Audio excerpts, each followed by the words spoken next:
if you work in the Home Office right now as an advisor, what would you be saying to the Home Secretary? They've been trying to get this asylum thing right. Doesn't matter where you sit politically, everybody wants to sort this thing.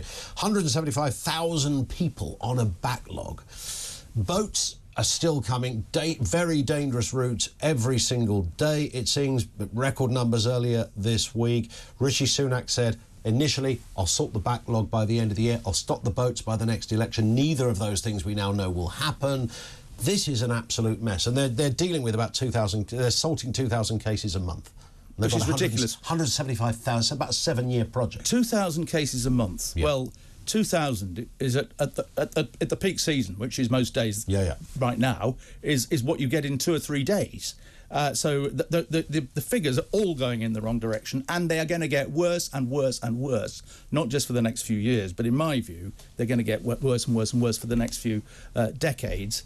Now, what can the Home Office do about it? Well, I think personally, the government, this government or a Labour government, has got to rethink the whole of the identity card policy, which of course has been proposed by one government, then another, and then abandoned, and on civil liberties grounds. Mm-hmm. But you know, most countries in the West have identity cards at some point. Now that may have an effect, but it probably wouldn't. It probably wouldn't actually affect the asylum figures hugely. I think the other thing is the whole question of how many people turn up without identity documents. Indeed, it's said, and indeed there's some pictures of them doing this, that they throw their passports and identity documents away while they're on the boat coming over. Now, why do they do that? Presumably because they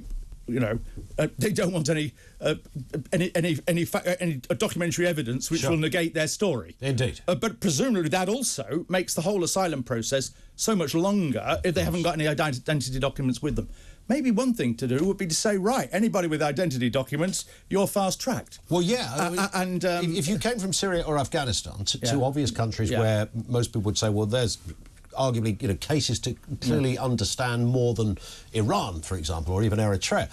But that would make some sense. But as you rightly say, very few. We've spoken to Border Force people and operatives who still work in that field, and they said, everybody claims they're from certain countries. We've got no way of proving whether they are or they aren't, and we can't get, experts in to carry out some kind of procedure to try and establish someone's lineage. That doesn't work like that. So it's almost impossible for them to decide who's who. I know, and I don't know what the figure. I don't know. Maybe you've seen the figure, and I have. What percentage of them do actually have identity documents? Is it 5%, 10%? It's a really good question. And indeed, it would be interesting to ask them. Yes, the ones who've come here and are now established. Yeah.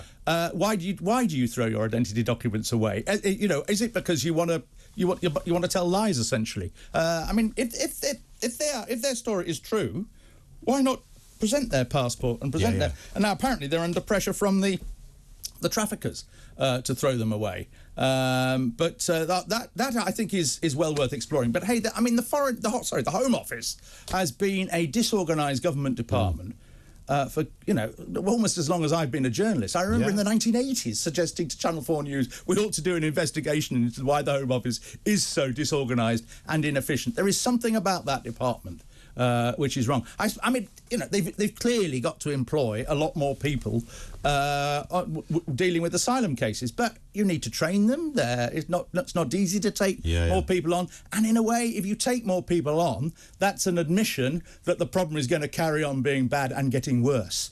And of course, no politician wants to do that. I remember talking to Jack Straw when he was Home Secretary on this very point, and all his predecessors had told him what to expect. And of course, back in the 80s, the Justice Department wasn't separate, but it is now. That was part of the let's make the Home Office an easier setup, more straightforward setup.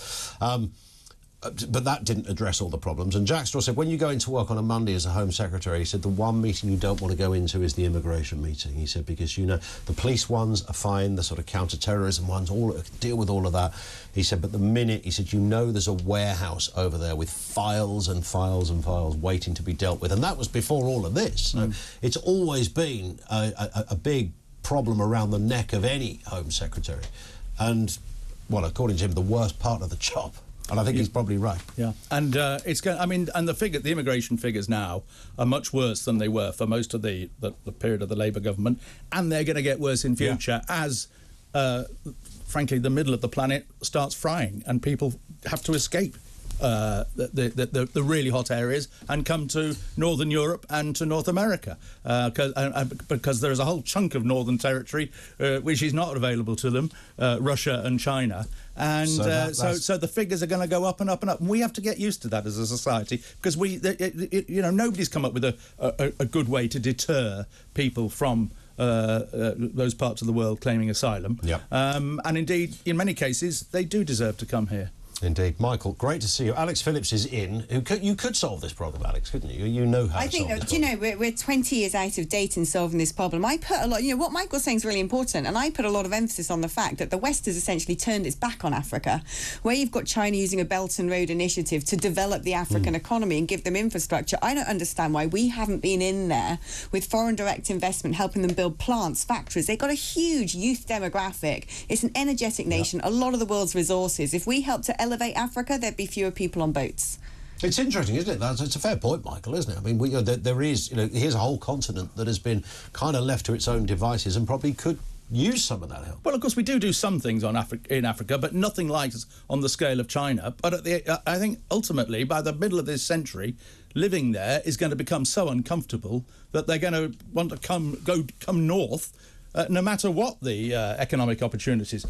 That'll be interesting. So that's a climate debate, of course. But you're right. I mean, the Chinese spotted this ages ago and thought, hang on a second, here's a whole place that we need to get into. We've just been giving them tide aid based on social normatives. We've been saying, if you don't sort out, your views on homophobia, if you don't do this, if you don't do that. Russia and China are in there for economic reasons, and they don't mess about telling Africans what they should think or believe or act in their society. And African leaders openly state this. We don't want to be lectured to, but we do want to develop.